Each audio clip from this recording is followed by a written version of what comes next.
A new trend for work is the topic of the webinar. So I think we are good to go. We can start it off. The platform over to you guys. Thank you. Great, thank you. So again, good morning to everyone. I just wanted to start with some updates. Actually, the coronavirus recovery rate as of today is 54% in India, which is really a good number. But if we look at it, the number of cases on a day-to-day basis is still climbing up. We are like topping up for every other day. And one of the only ways probably to tackle and to live with it is probably the social distancing. And we as responsible people, we have to ensure that we maintain social distancing religiously, not just at our personal places, but also at work. So with that, I'm Madhu along with our friends today. We wouldn't bore you much. We have just got 50 odd slides here, so we'll just quickly run through all those slides for you guys. All right. So I'll just share my screen, and hopefully you'll be able to see the presentation. Just let me know if you're able to see it.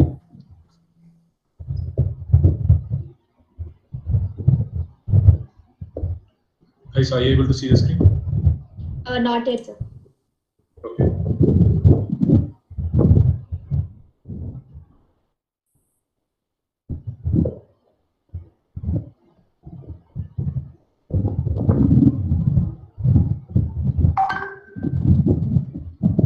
Is it still not up? No, sir. Okay, just 1 second. I didn't click the present screen actually. Sure, yeah.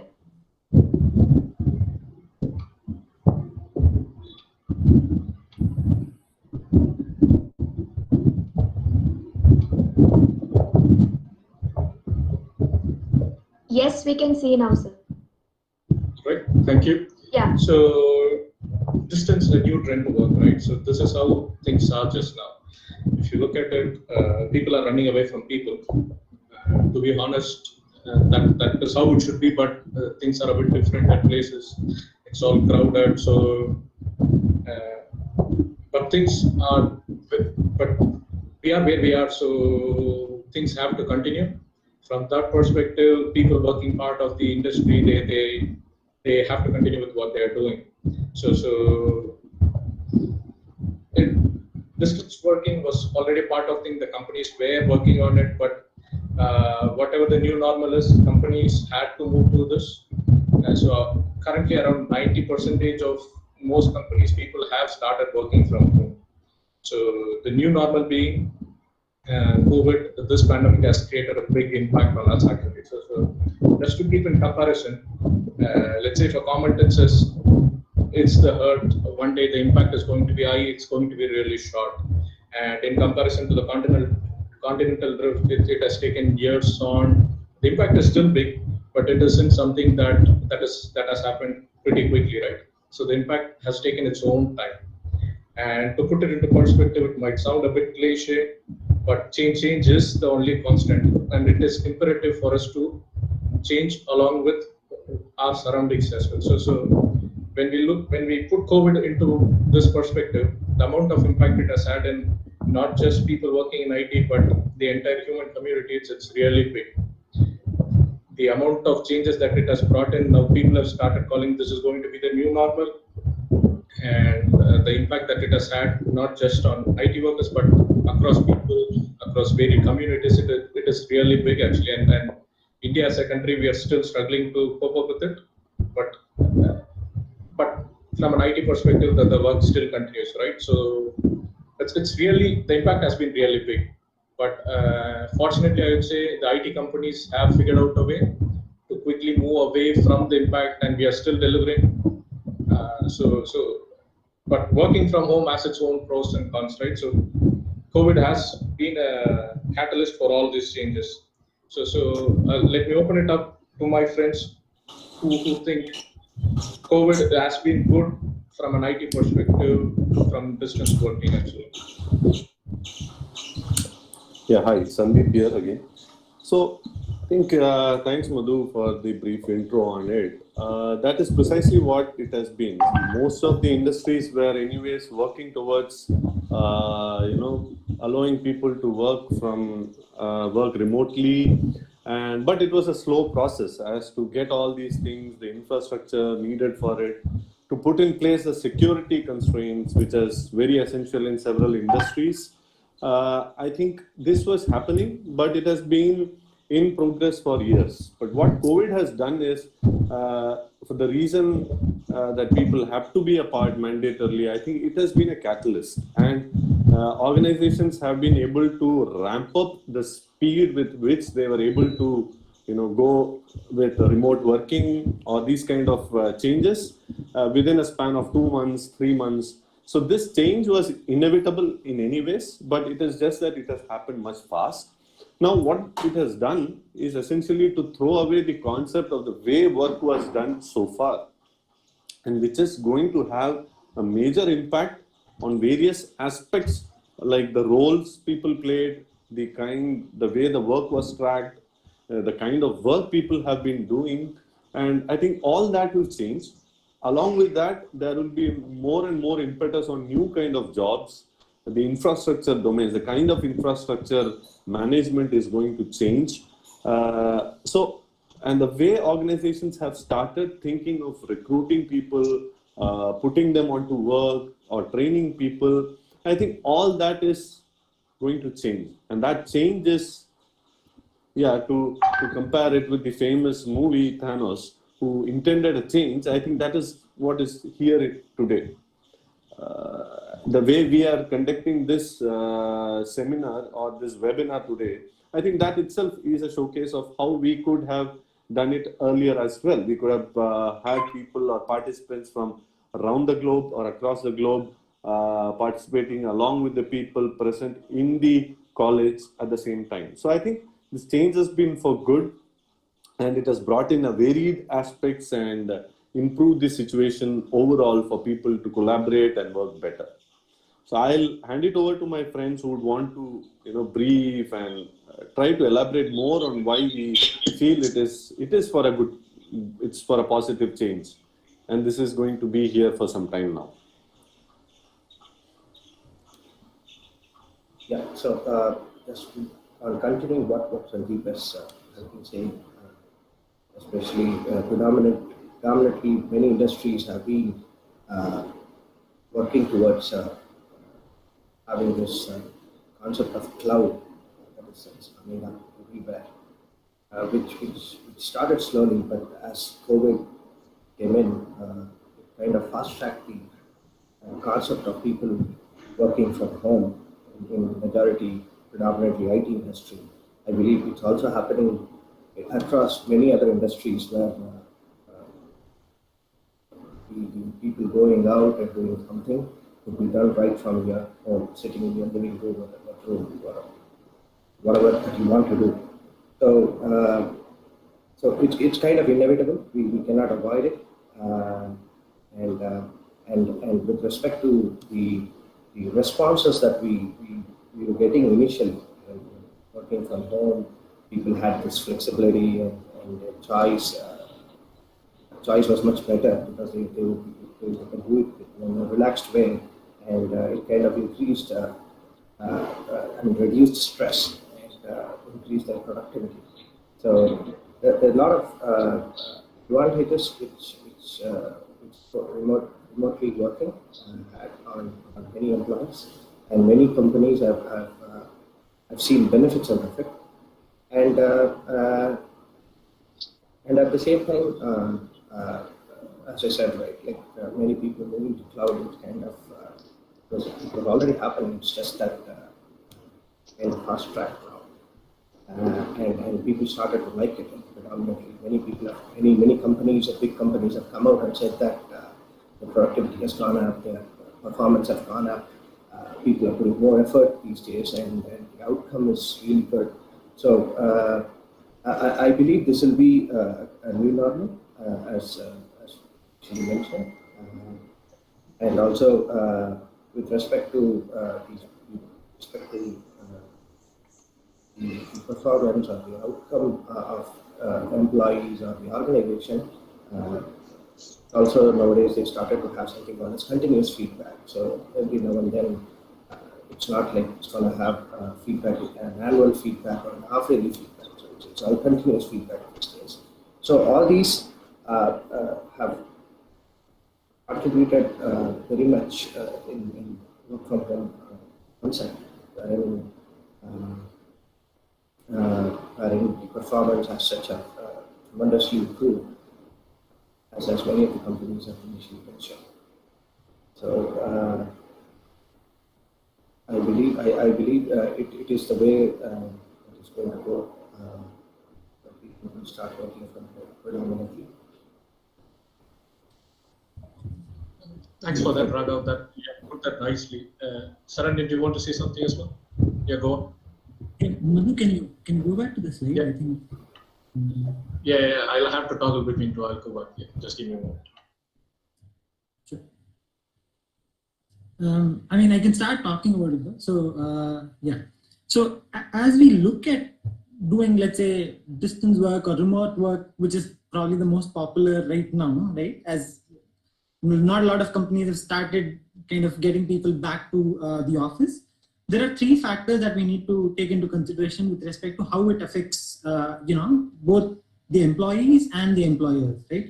So one piece of it is, from a personal standpoint, how does it affect each and every employee, which includes how do we, like, a big part of how we learn in general is about, talking to colleagues and, getting input from colleagues, especially when somebody new is going into the workforce. A lot of the information or input that you get is from your colleagues and talking to them and, seeing, shadowing their work, etc. Right? And now with this, with the remote ways of working, all of that is going to change. And we have to kind of adapt to different ways of learning. And that's, and to make sure that we're updating our skills at the same time. Now, at the same time, it also gives you more time, let's say with less commute and everything else, it also gives us more time to kind of, as Raghava was talking about, people are more productive at this point of time, at least partly because you don't have to commute, you're not wasting a lot of time, moving from one place to another. There is also a little bit of, while we have more flexibility with remote work, there is also this concept of not able to, split work versus personal time in some cases, which also leads to increased productivity. So these are a couple of things to kind of think about as we move towards more remote work. The other piece is organizational, right? So as within an organization, we might have services such as, let's say, workplace services, which are dealing with, let's say, cleaning up the workplace and all of that. But with remote, certain aspects of work do not make sense anymore. And then the other piece of it is there are certain aspects which become more and more automated, where we don't necessarily need somebody to do that work. We can actually automate it and make sure that that information is available across everybody's mailboxes if it's required, right? So those are organizational level changes which are also happening at the same time. Now, from a societal standpoint, since the ways of working and the way you think about a career when you have to work remotely is very different from the way you have to, you typically do when you're a part of a team, when you are close-knit, etc. It also means that we have to educate and prepare people for this type of work, which includes, basic things like, hey, how do you stay connected with your team? How do you stay connected with your manager as you look to work remotely, so that you don't get a sense of, hey, I'm working alone, and there is enough networking happening within the team so that you understand what's happening across each and every team member, etc. But for people to kind of get adjusted to that, there is also some education and preparation needed as we look to, work remotely. And also the other aspect of it is, as we work remotely, there are certain aspects that we need to learn as well, right? So as an example, you could have been somebody who's, let's say, working in an R&D lab, right? So now you're touching machines, working with machines, etc. But when you have to kind of do that same job, and so all of these things are happening, like I was saying before, all of this has been accelerated with COVID, where you potentially control those machines remotely, right? But still do the tests that you wanted to do. So with that, you also have to learn new skills, new software, etc., to figure out how you can do your same work from through different means at the end of the day. So with that, I'll pass on to my next colleague to continue on. So, yeah, thanks, Saradian, for that. Now that we have heard the 2 cents on what is good, what is how positive it is impacting people at work, I'll open the other side of the coin for my other friends to say how they feel this isn't probably impacting the right way as it should. Yeah, thanks Over to for you, that, Ashwin. Madhu. Hey, thanks for that, Madhu. Are you guys able to hear me? Yeah, we are. Yes, sir, we can I hear take that as a you. yes. Yeah, Yes. thank you. I think that sort of I want to set into with this question, right? Where in terms of, constantly we're asking, hey guys, are you guys able to hear me? Are you guys seeing this? Are you guys able to see me? Are you guys able to see my content? Right? I think this is all of this is fairly new for us, right? But what I sort of wanted to lead into was this concept called the Dunbar number, right? I think it's so it's typically the social psychologists who study this, right? So it is what this number suggests is a limit to the number of people that a person can have a stable social relationship with. Now, what is a stable social relationship? In my mind, it's if you run into them at a restaurant, you can join their table uninvited, right? That's a fairly close social relationship where there's enough of trust between the two, and where there is a lot of information exchange that can happen between the two, right? So this number of stable social relationships, right, through various studies, and a lot of it was done through statistical hypothesis testing and extrapolation. So that number is somewhere between 150 to 200, right? In terms of, these are the number of people that a person can have a relationship with. Now, that includes your high school friends, your college friends, your work colleagues, your friends outside of work, right? Your teammates, if you play a sport, it includes, it's a fairly close set, right? But if we go back to how we are connecting today, if you go back to how we are networking today, right, whether it's through social media like Facebook or Instagram or Twitter, or connecting professionally, right, through platforms like Google Meet or Zoom, or here is a little bit of self-promotion, Cisco WebEx. I think it's critical that we understand that we are connected to hundreds, if not thousands, of such people through these platforms. Now, is that going to? I mean, is that the same as maintaining a physical contact, or having a real dotted line or a solid line networking? But I don't think so, right? It's you can see, right? I mean, there is a limit to what our brains can process. There is a limit to what we can store, right? Now, all of the digital transformation, I think, is helping us scale on one side, but I think on the other hand, maybe playing a sort of negative role in terms of dulling what our true computing capabilities are, right? So with that, I mean, I just like to call upon my friends, right, to cover some of the other points, right? Why we think this is, this is just like an infatuation.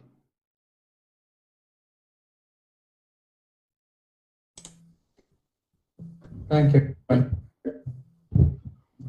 Thanks for that, Ashwin. Yeah. Over to you, Jeff. Thank you, Madhu. And Ashwin made a good point about relationships.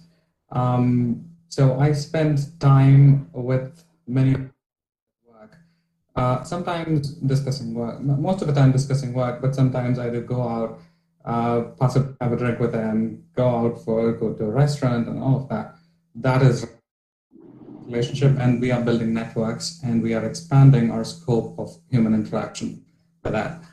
Is Zoom actually helping me interact with humans? Really?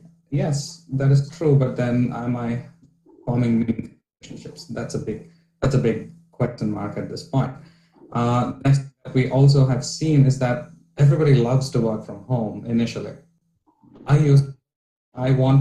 have asked my manager multiple times to let me work from home for multiple times a week, but there was no positive response at that time. But then when I started working from home, I loved it initially.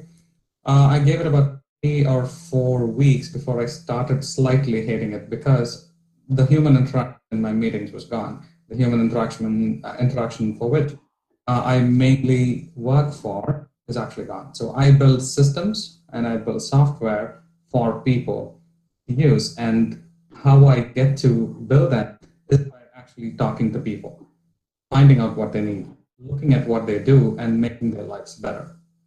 When I'm not able to have physical interaction with them and actually going to their desk and seeing what they do, and rather having them just share their screen and do it for me, it is a little, it misses the, let's say, physical cues that a person can give and all of that. So my work is a little impacted because of that.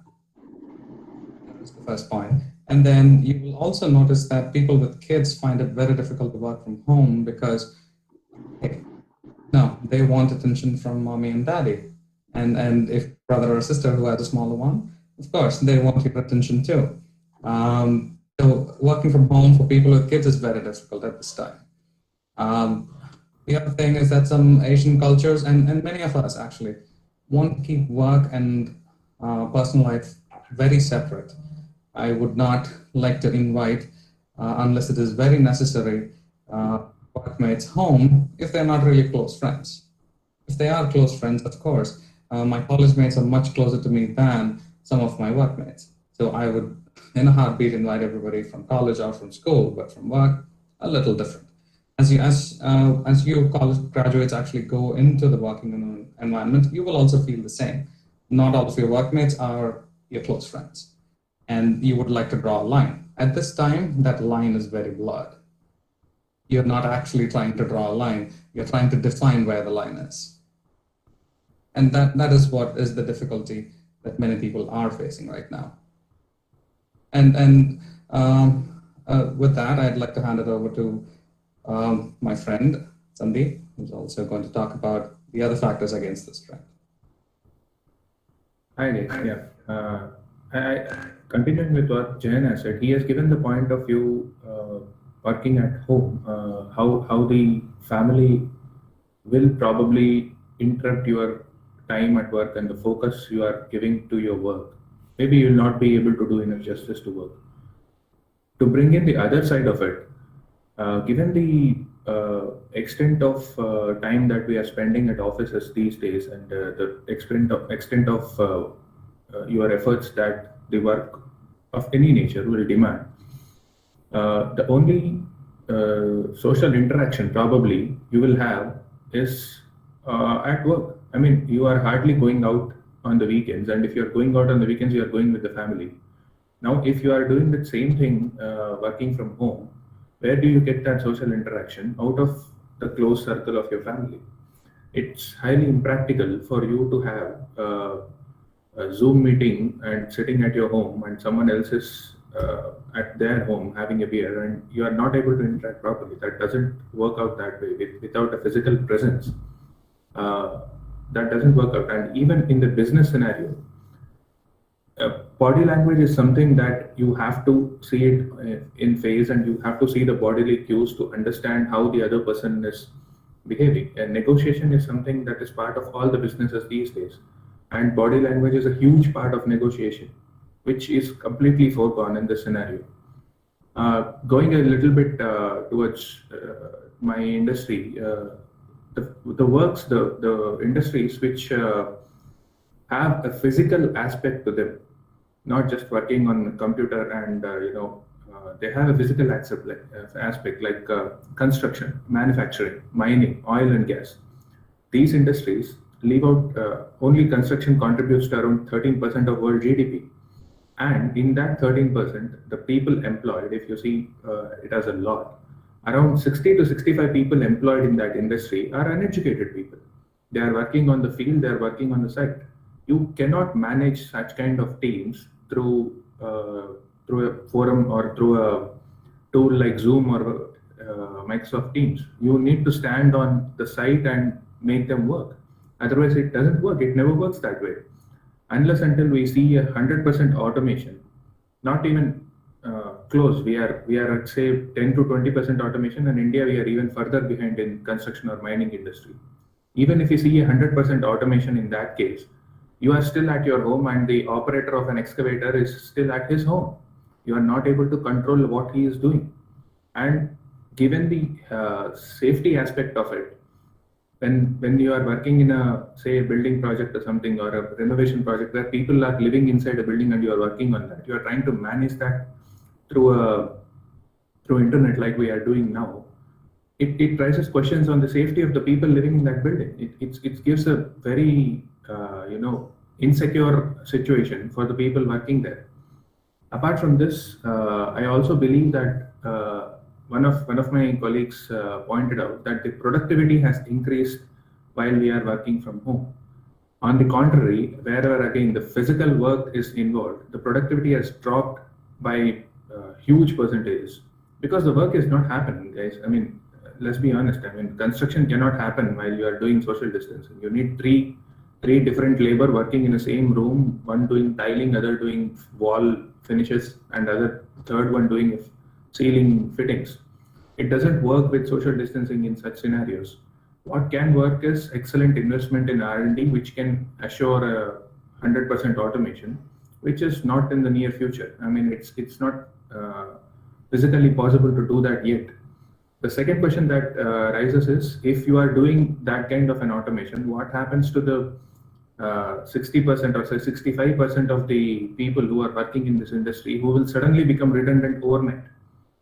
You can't educate everybody with the current level of infrastructure that the world is having. And without education, the construction industry or the mining industry, these are major recruiters of people who don't have education but do have physical skill.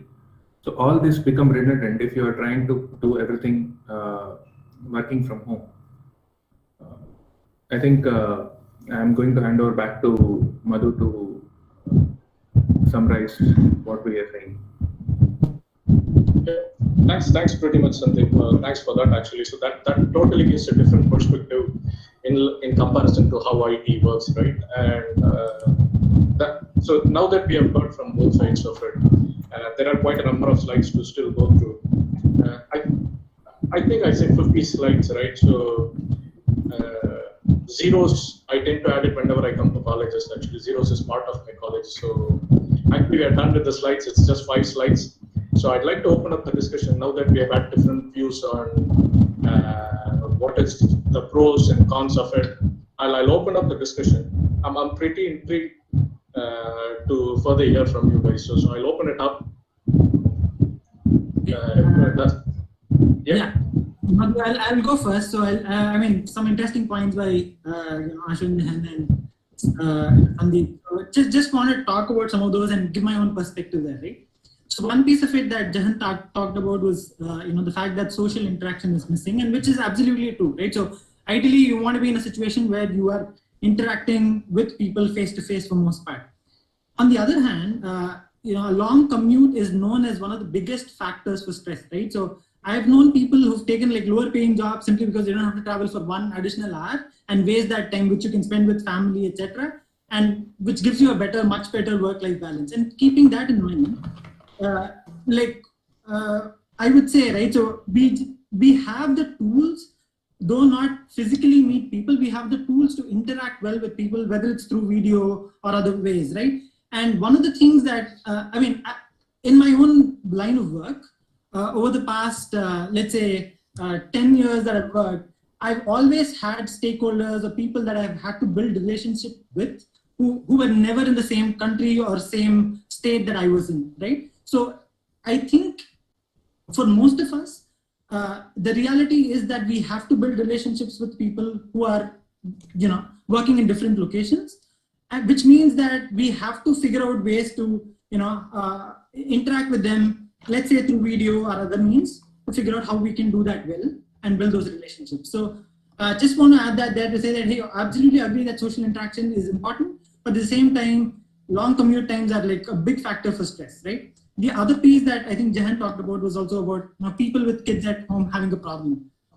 Just want to add another perspective there, which is actually working parents and maybe specifically working moms have a lot of challenges when it comes to, let's say it's time, you have to pick up your kid from school, right? And schools end at 3 p.m. So how do you do it, right? You have to go from, leave your work early, or let's say it's summer holidays, you have to take a few days off or work from home during that time, where actually, while the rest of the folks are in office, you are the only person who is back home. You might be putting in the same amount of effort, but at a different point of time, but that 3 to 4 is something you absolutely need to go to pick up your kid, etc. Right?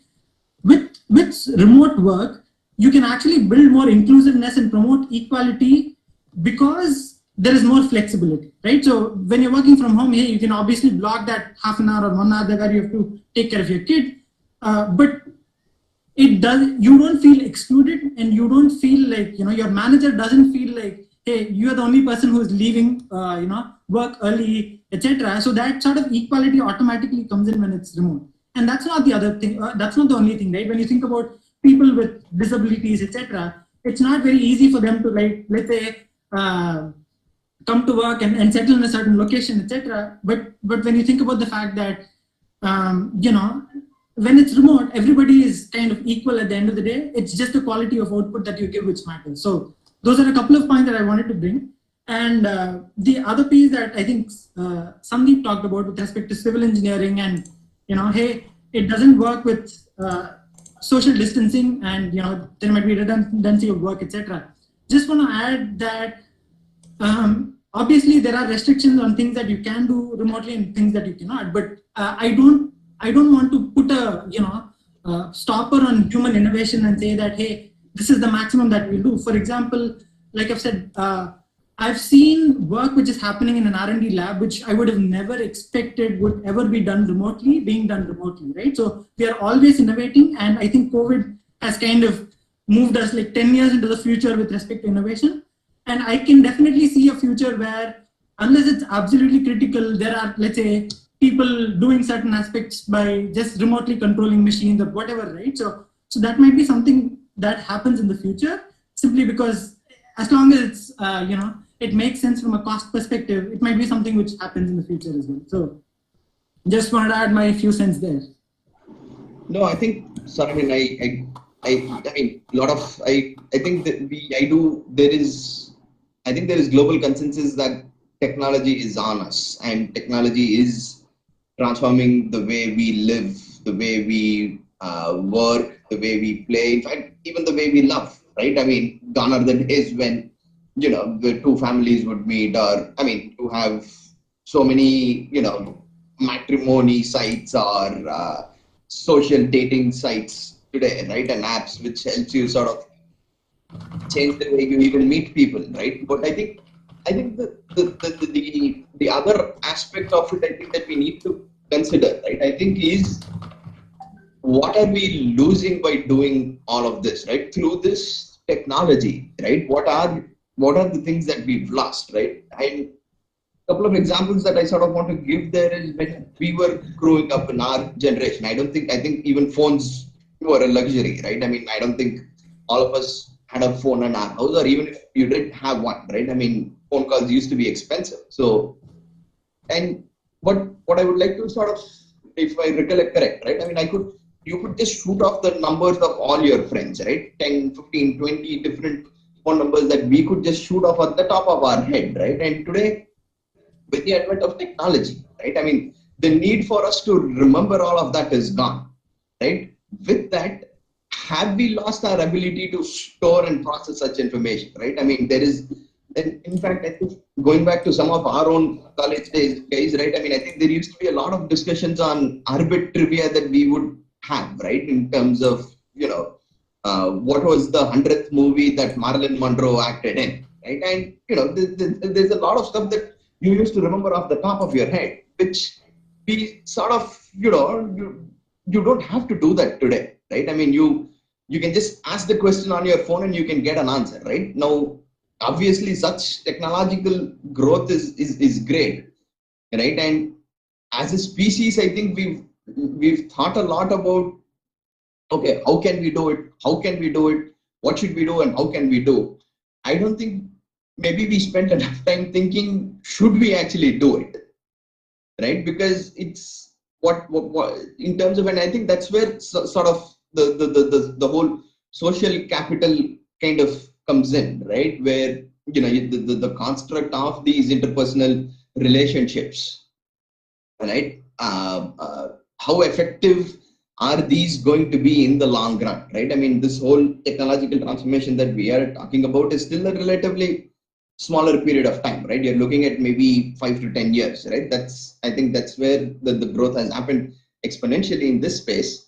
But I think there needs to be a lot of studies that needs to happen, right? In terms of, before and after comparisons, that's going to help us quantify this impact, right? What did we lose to gain this, right? Life is end of the day, it's a zero-sum game, right? You gain some, you lose some.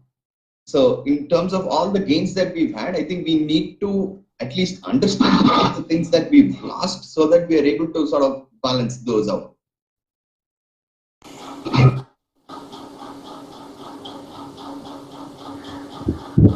Yeah, Ashwin, I think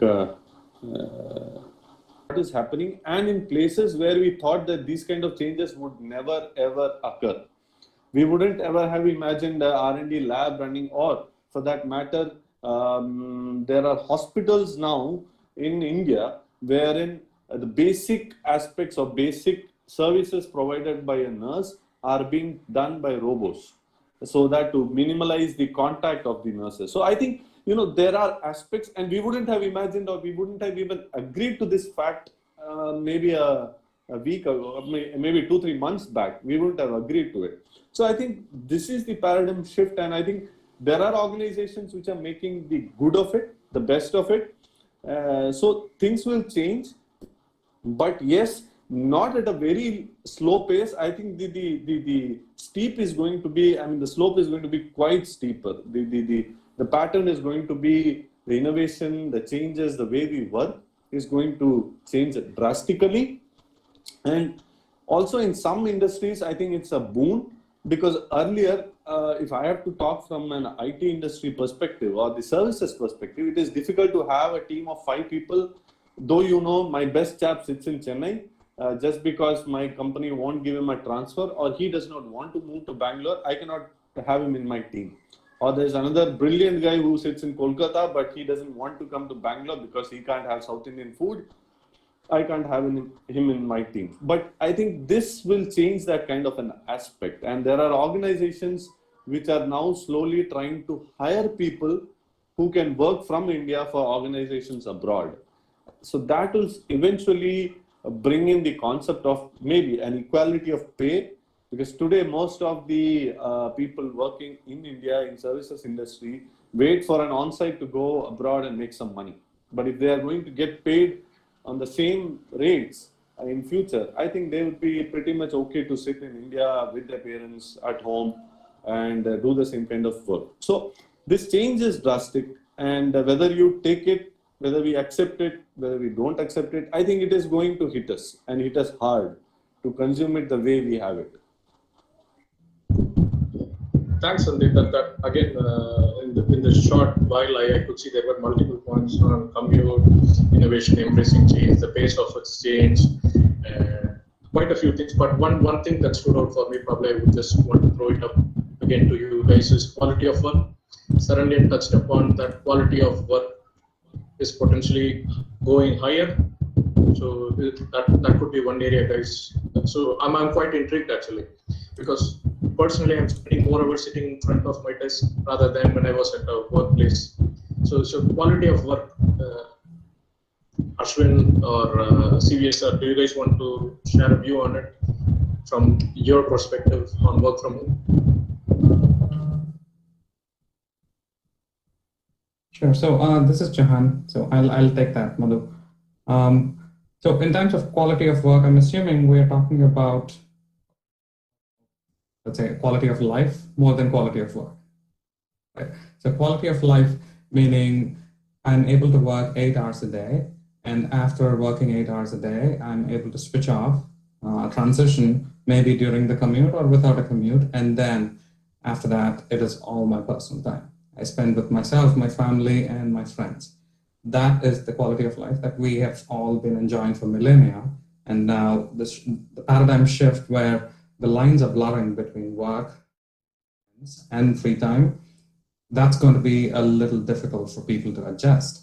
And many people are facing mental issues, even if many in Asian societies will not agree that they are depressed and they lack, let's say, they crave for human connection. It is a fact that many people are driven to depression because of the lack of interaction. One other thing in terms of work that also we need to keep in mind is that as we intend to work remotely more, there is a matter of security.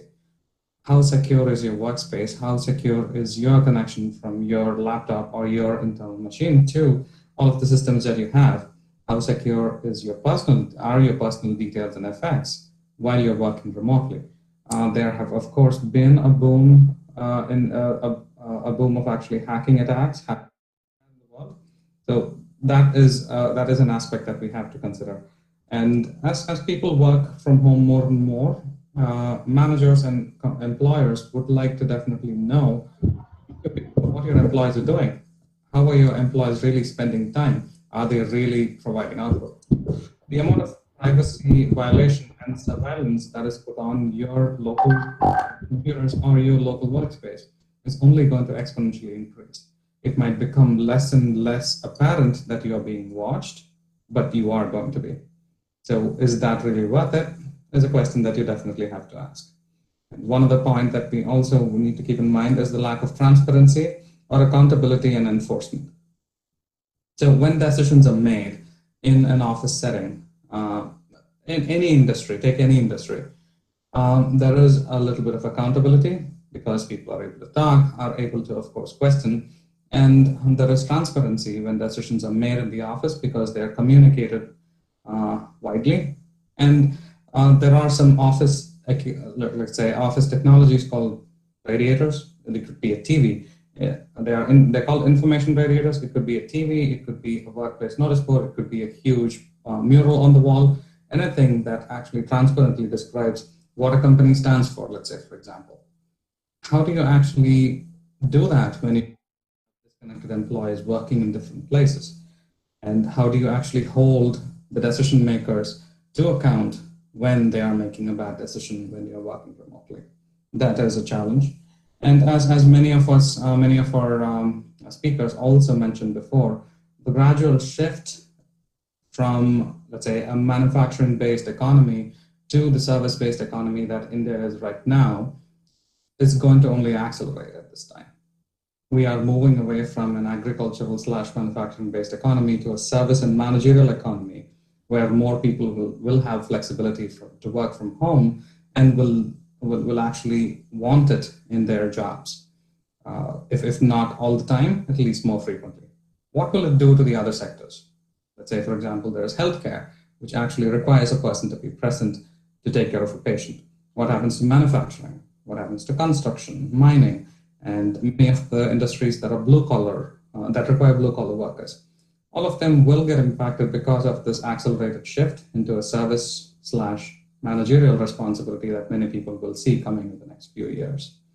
So that's what I have to say. Thank you for the time.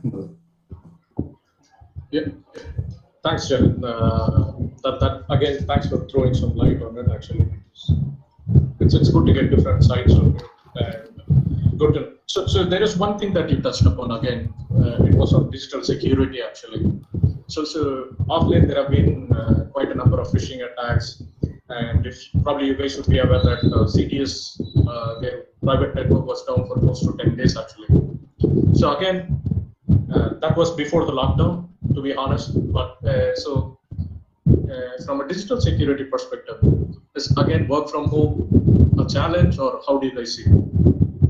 So for you have put it up that it is going to be a challenge, and lack of transparency will also be a problem there. So the question probably for guys speaking work from home, still a good option. How do you see digital security not being a problem Thank you, Bharat. I'll take it up. With respect to digital security, I'll come back later. The only thing that I want to bring first, quality of life, right? Climate is one of the major concerns right now, and it's a talked about point everywhere, correct? So, with work from home, as Saranya and Sandeep mentioned from our side, commute reduces drastically. So the traffic reduces drastically. So eventually you reduce pollution. See recently, I'm bringing totally a different perspective to it, but it will definitely improve quality of life, as you mentioned, right? If you're breathing something, because what I heard in latest survey from Delhi is that like going out in Delhi is like smoking 10 cigarettes per day. Literally, just without any mask, you walk out in Delhi, it's like smoking 10 cigarettes per day. So obviously your lifespan is going to come down, quality of life is definitely going to be affected. So obviously when you cut down these things, when you cut down stress, now people with especially 30s are getting diabetes. There is low pest attack. There's so many other climatic issues that are happening. So probably in the last 3 months, people are saying that they are able to see the mountains clearly from their home, especially in Pune. Somebody texted me the mountains, so the pollution is completely reduced. So work from home has that particular advantage, which will cut down traffic, which will eventually improve the climate and also the quality of life. And coming to digital security and transparency that Rania was talking about, I mean, we never had transparency in service industry when we were working from office too. We hardly had transparency. I mean, many other, I mean, not with respect to what it is. Even we had ransomware attacks when we were working from office. So it's eventually going to happen because with this industry, especially in the IT sector, you will have such kind of attacks, and it is going to continue. It is not going to stop, and we have to find ways to get that improve. And with more and more people going digital, obviously there will be more and more improvements. What I've heard is with RPA and these latest technologies that are coming up, in 5 years down the lane, you would see many of the redundant jobs go away, especially people who are in service industry or IT industry, they might know. And it would also expand to other sectors like manufacturing or construction, where a robot could do something better than what humans can do. Right? So, and again, another point that I want to bring is, I was just reading an article wherein many of the innovations, right, new things that you see, Instagram, Facebook, everything was developed for people who worked in hostels or on home. They just got this idea. So obviously, this would basically bring in a lot of innovation. I mean, it will. I think future will accommodate both of them. They will not. They will create more opportunities. So it is not that it's going to completely take away jobs. It will open up opportunities in other areas. That's what my belief also. And also with respect to climate, it's something serious that we take it up and we address that.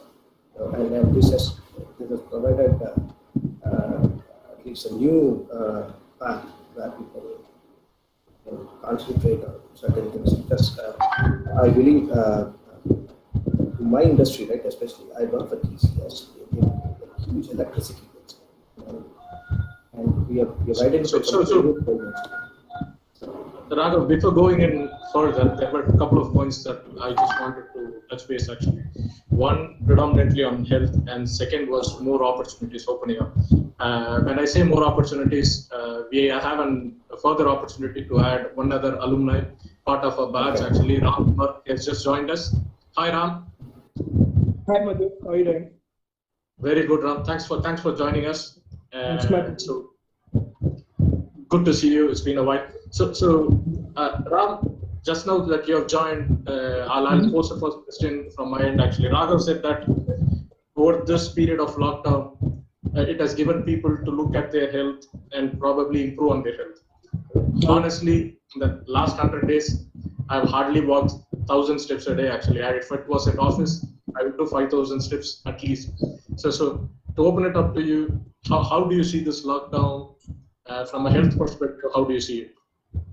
Okay, so I have different point of perspective with respect to work from home in pandemic environment and without a pandemic environment. So from personally what has happened is with everything that's going around and with me and my wife being working person, and then we have a toddler at home. So it's been really challenging, being managing the work and then managing the toddler. Usually he would go to daycare and then we sort of manage it. We go to work and we send him to daycare and stuff was fine. But during the pandemic, things have been really challenging because he needs a lot of attention. And it's good that he's spending a lot of time with us, but we had to make time whatever way, right? So health has been drastically affected. But if we just talk about work from home, I would say work from home will give you a lot of opportunity to improve your health. Given one, you don't have to spend a lot of time on your commute. Commute is a major part of my day. I live almost 70 to 75 minutes away from work. So you can imagine that I would literally spend 2.5 to 3 hours shuttling back and forth between work. And that takes toll on you, right? And you don't, by the time you come back home, you don't have any energy or time to take care of yourself personally, right? So that way, in general, work from home, I would say that it will have a good impact on your health. And the other thing that I have with respect to work from home is I would like to touch upon two things. All the speakers, they have touched upon this, so I want to reiterate my viewpoint on this. One, productivity, and two, work-life balance. So productivity, I don't see work from home having an issue on productivity. If anything, it gives you more time. And but the only problem with that is the line between your personal hours and the professional working hours blurs. I mean, sometimes it's non-existent. I've seen during the work from home days, because it's during during the working hours, it's always meetings, and after the working hours, the actual work starts. So that's another thing that I see with work-life balance getting affected with respect to work from home. And this is a common common signal coming from different people. I've seen most of the people being online late in the night. Pushing through. I've seen that, and I do think that working home, there's a good chance that you take a hit on your work-life balance. But I'm not too much worried about productivity loss in terms of work from home. I've managed people, and then I'm also being managed by someone. So it's not really needed that you need to be present physically to someone for someone to evaluate work. I think that's not needed. If anything, what I would say is this pandemic just expedited the process of people working from home more and more. Facebook has recently announced that they plan to go completely work from home another 5 to 10 years. Sorry to interrupt there. Sorry to interrupt you there, because you've given a couple of good points to discuss as well on the connectivity issues. That gives you the feasibility versus sustainability factor. But before going on to that particular point, I just want Sandeep CSR, because he throws a totally different perspective. It's a different ball game for Sandeep. So from health or quality of work, quality of life, Sandeep, how do you see things, Sandeep? Thanks for the time, Madhu. The thing is, I am glad that 2 points have been brought up. One from Saranyan, I believe, regarding the cost, and the second one from our dear friend Raghav. By the way, to all the audience, when Raghav said when Raghav referred someone to as Anaya, it is Jan. They are right there. He is blurring the lines between work, the office and personal life. So, so the second point I want to bring in was regarding the cost aspect of it. Something that we are all missing in this discussion till now is that there is a middle line between work from home and work on your office location, wherever that is, project site or office building or whatever it is. The point that we are missing is using PPE, personal protective equipment, and safeguarding yourself from this COVID or any kind of pandemic that the future may throw on us. But the thing is, having the PPE on you and going to project site and working is completely feasible. The construction industry has evolved so fast in that aspect that all my construction labor on site are working with, they already work with gloves and nose mask, but they are now even more protective, and they have uniforms which have full sleeves and very small changes, and it's a very minor cost to Saranjan's point of view.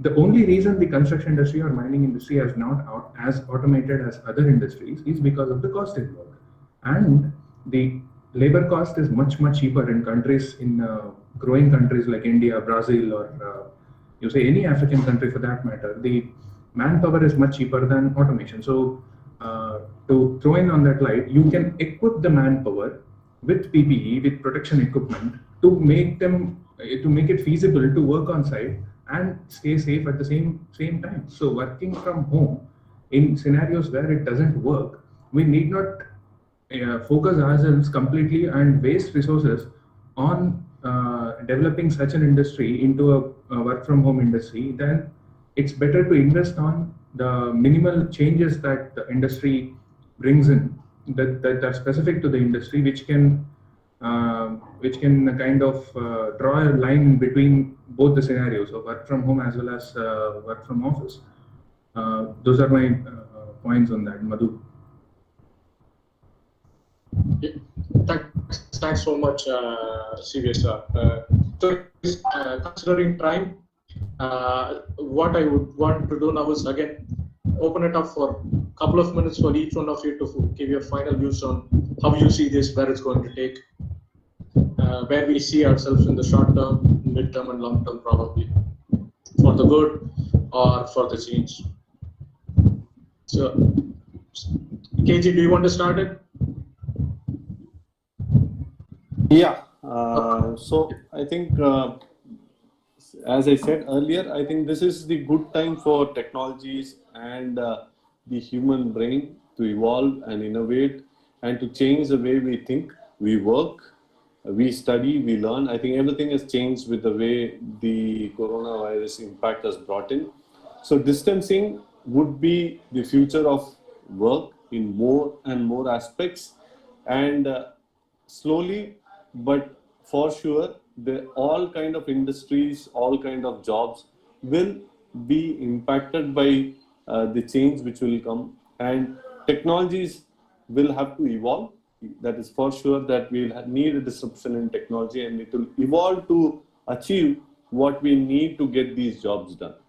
So that is what I feel. Thank you. Thanks, Sandeep. So I'll leave it open for you guys to go on next. Okay. No, I think, yeah, I think the real critical part here, I think, is going to be the fact that the change is going to be inevitable right around us, right? And at sort of different levels, people who are at different levels in their life, right? I mean, someone who's probably just graduating, to someone who's starting a new family, to someone who have grown up kids, to people even who are retired, right? This change is going to affect everybody, and I think the most important part for us is going to be the need to accept this change, right? Not resist the change or start thinking about, okay, how is this going to impact us in the future, right? I think there is some sort of, living in the present that we would need to do. Make sure that we are not getting stressed out by all of this, right? Sort of adapt to this change and be a champion of this change, right? And that's the only way that you can sort of take the advantages that's going to come with this technological transformation and mitigate some of the risks of the same as well, right? I think that's the key part, according to me, that we're all going to have to do, right? Whether it's a 3-year-old child to a 90-year-old veteran.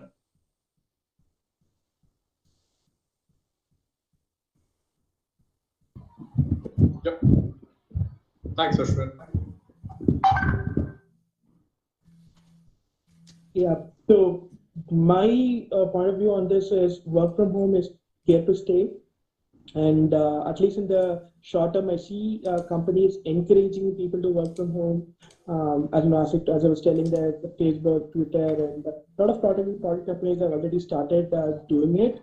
And I'm pretty sure that after 5-6 years down the line, and teams or companies would stop spending a lot of money on real estate, because real estate traffic is huge in their operation expenses. And I see that happening, and they'll be investing more in terms of the technology. And the technology may not be perfect. Technology is there to make it happen.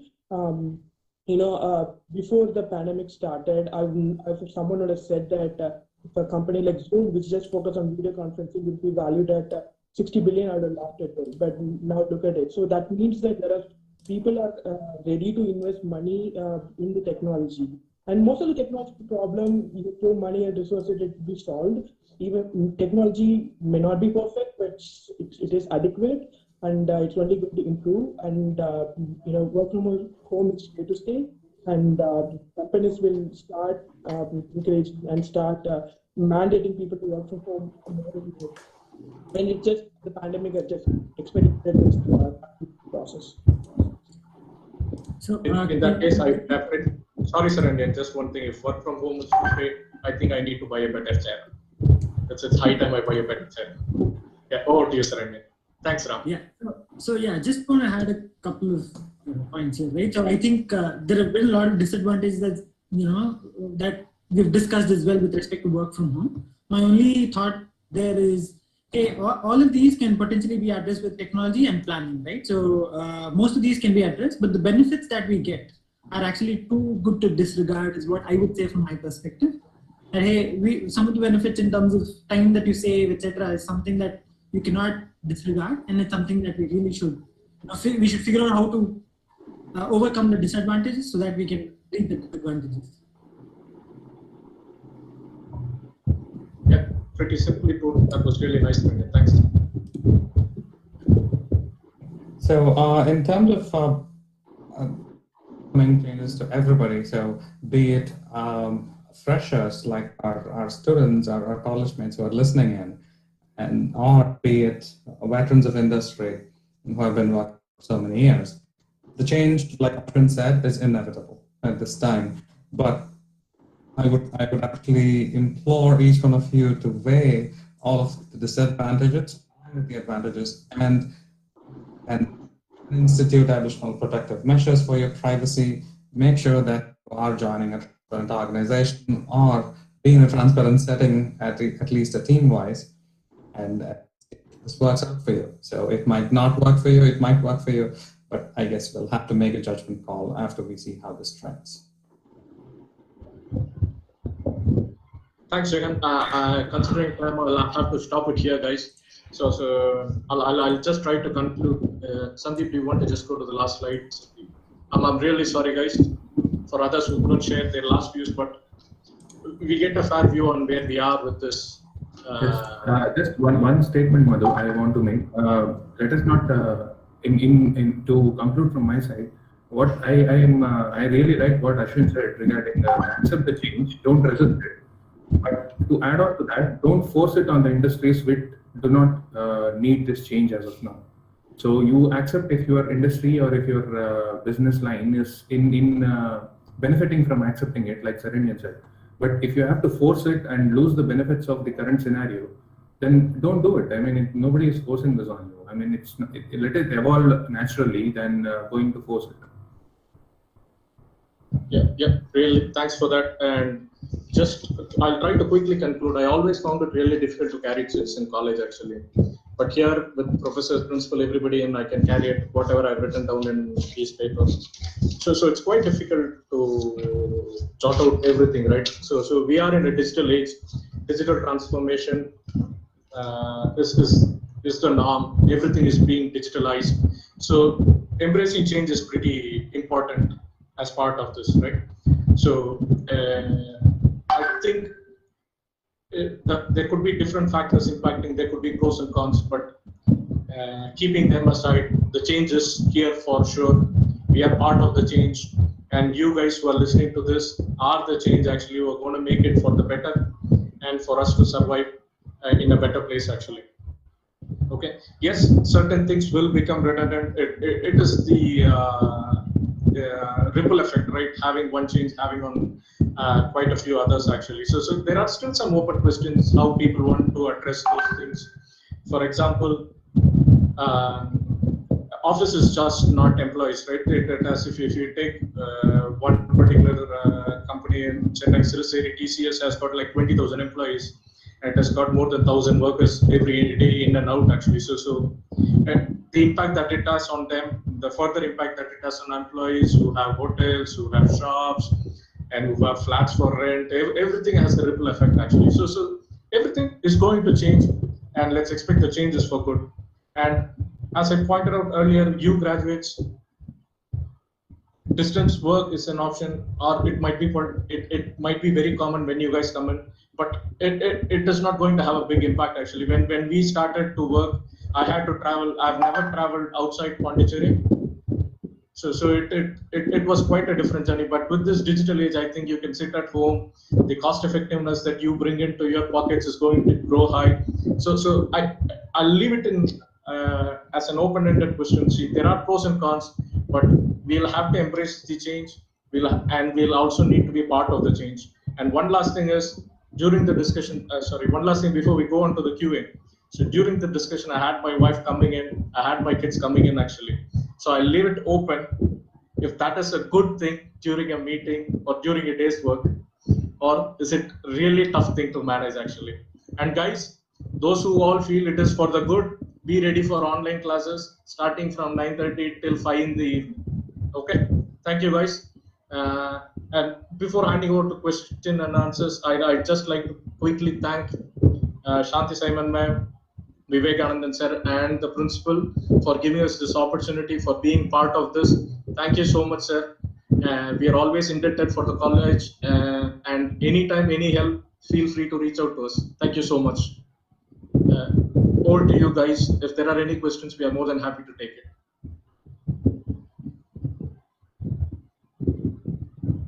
So I could just see the questions coming in. So just give me one moment. Where do I find it? Yeah. I can read it for you, maybe. Yeah. Go ahead. Just go on. Yeah. Yeah. The question is, how do we change mindset? It's easier to change system and infrastructure for switching to work from home. I think from an organizational perspective, right, there is change management is one of the hardest things that any organization is ever going to do, right? Humans generally are fairly comfortable where they are at, right? And the minute change is pushed onto them, I think the instinctive reaction is to sort of, prevent that, right? To say, no, look, no, I don't want the change.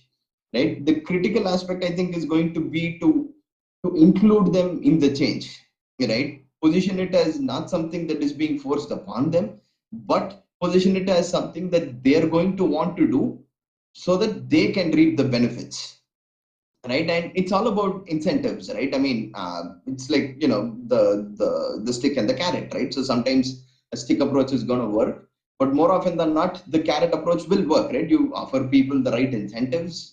There's no reason why people are not going to want to take it up, right? So to change people's mindset, I think you got to spend the time, the necessary time to bring them into the change, right?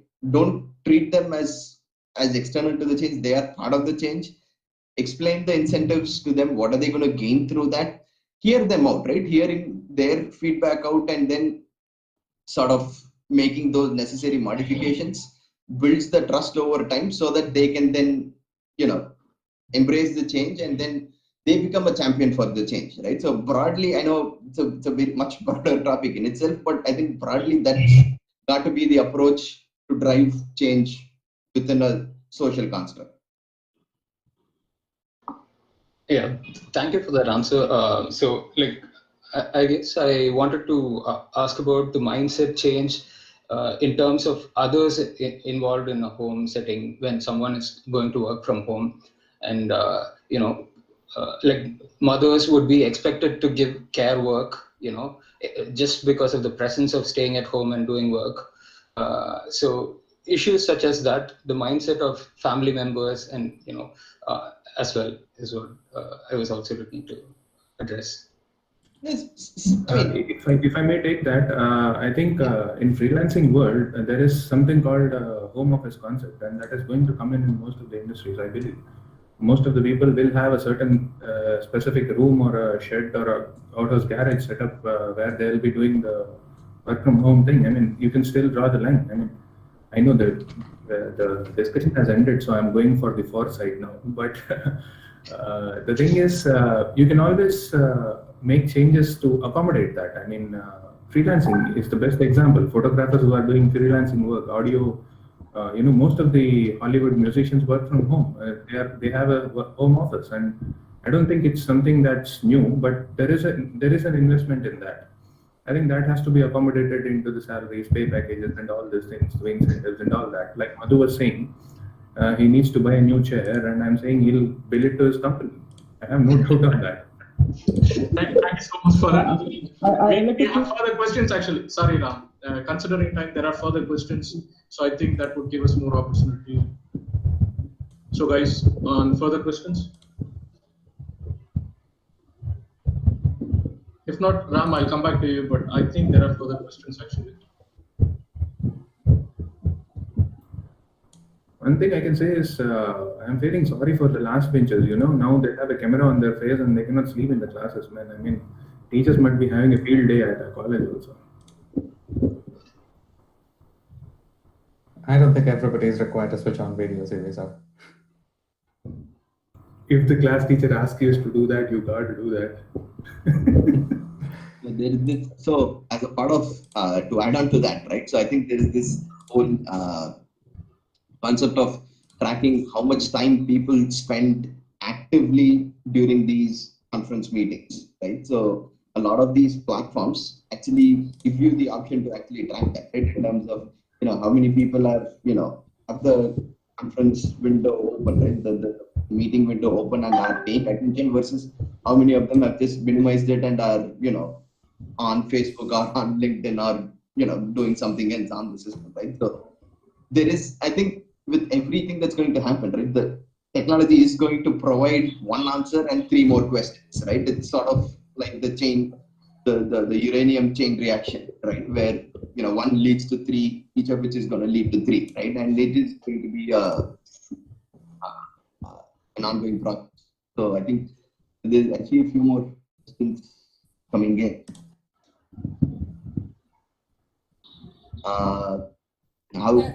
Soundarya, you can just ask one more question and then wind up. Just one. Yes, ma'am. Yes. From the set, yeah. Sure. Yeah. So the question is, how good can engineering students make the most out of this lockdown and the situation that we are currently facing? I think upskill. Yeah, I think one aspect of it is going to college, being there might actually be beneficial for sure, but at the same time now I am sure most of the students would appreciate that they have a lot of time at hand, which they can start interacting, and you never had the opportunity to actually study or do a project with people from other branches or other departments, and things with machine learning, IoT, robotics. I think it would be interesting to see if engineering students start working or collaborating cross departments, forming groups, trying to do some projects, I think that is the way you would be able to put in and invest more time and learn things that way rather than doing courses. I know most of us would advocate doing courses, but I've seen a lot more otherwise that courses, people have the certifications, but when they come to the job at hand, it gets difficult for them. So I think as engineering students, I would suggest that this time is wherein you can try to do such things, spend more time on doing some projects, doing something with what you have learned. And that's my take on it.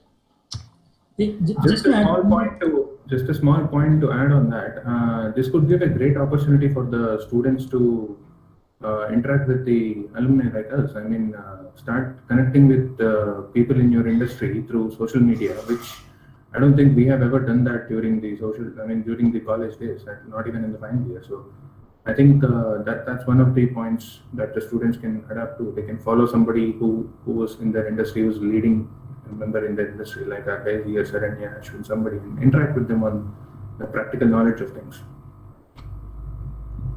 So probably the last one to answer, Saranya, you started something. So with that, we'll finish it up actually. Your final 2 cents. Yeah, I just want to say that communication is a big part of everything, right? Once you go to, once you start your career, it's going to be important for you to figure out how you communicate, and having this mode of communication is actually pretty good, I would say, right? If you're able to interact with your professors or with your friends or classmates through Zoom and other mechanisms, that's actually a good thing to learn as well on how do you make sure that, you bring up your points the right way, because it's not very easy to do so. But I've felt that ever since I joined work, it's something that I've had to do, right? Communicate with people who are across the globe and figure out how to talk to each person so that I get my point across. So just want to say that use this opportunity also to figure out how best to communicate with people who are in different locations, etc. And then figure out how to get your point across as well. Be more interactive, whether it's in these type of sessions or otherwise. Right. Thanks, Saranya. Thank you guys for being part of this. Soundarya, over to you. Thank you, people. I would like to wrap up the session. So thank you for this wonderful webinar. It means a lot for us to have you all back with us at PEC and to find amidst your busy schedule to talk about one of the most inevitable topics of the present day. Yeah, the distance way of working has indeed become the new normal today, and we are slowly but surely getting accustomed to it. So I also thank our principal and our dean students for always extending a warm support to whatever initiative that's taken. And I thank you all once again for being here today. Thank you so much. Sandeep, Ashwin, CBSR, Raghav, Madhu, Jahan, Sharanyan, Ram, thank you one and all. Thank you for being here. It was a great session, and I hope the audience also had a good time. Thank you. Thanks a lot, man. Thank you, ma'am. So, thank you. It's a pleasure. Thank you, man. Thanks for the opportunity, ma'am. Thank you.